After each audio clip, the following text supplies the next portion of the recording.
Assalamu alaikum Kırgızstandıklar, mekendештер, жердештер. Мен Санкт-Петербург шаарында жашайм. Бул видеону жазганымдын себеби сиздерге айтып кетейин дедим эле. Садыр Нуркожоевичти биринчи очередте шайлайлы.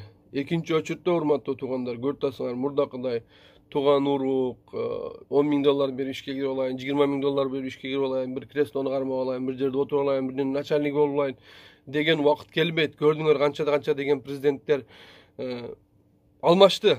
Бирок эч бириси бизге результат алып келбеди, урматтуу туугандар. Эми өзүңөр ойлонуп көрсөңөр болот. 3.000-ге, 4.000-ге, 5.000-ге алданбайлы, урматтуу туугандар. Бул видеонун жазган себебин айтып атпаймынбы, урматтуу туугандар? Мен Кыргызстандан, Кара Суу районунан, Ош облусунан болом. Маада айылынан. Айылдык эле баламын. Мындай эле айтып кетейин сиздерге. Садыр Нуркожоевич президент болот, Кудай кааласа. Көрөсүңүздөр, шайлайлы, колдойлу ошол адамды.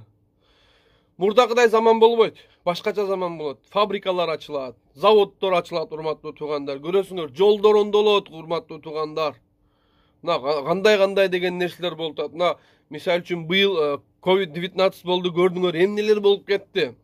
Мага окшогон Россияда адамдар көп.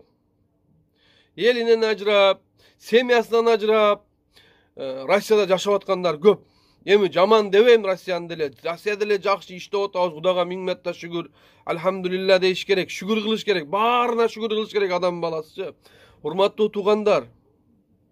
Мен просто өзүмүн туулган жерим тупрак алтында. Мындай айтып кетейин сиздергечи. Кандай болбойлу, айтсадан болбойлу, ким болойлу, адам болойлу. Түрк атадан таркаганбыз баарыбыз. Самый главный имандуу, инсаптуу болойлу, сабырлуу болойлу. Мына кече жакында көрдүңүздөр, COVID-19 чуак ажуубуздагы өтүп кетти, жайы жаннатта болсун. Урматтуу туугандар, просто мен сиздерге бул насият эмес, бул просто менин өзүмүн видео ролик кылып туруп силер менен бөлүнүшүп коеюн дедим, чтобы элдер уксун, билсин. Мына жерде жаштар бар Россияда. Канча деген адамдардын семьясы бузулуп, канча дегендердин урук туугандары өтүп кетти, ата энелери өтүп кетти, Кыргызстанга бара албай калды. Бул эмненин себебинен? Эмненин себебинен? Акчанын себебинен. Кыргызстанда иштесек, Кыргызстанда баардыгыбыз жаныбызда болсо, ошол нерсе бизге жетет, урматтуу туугандар.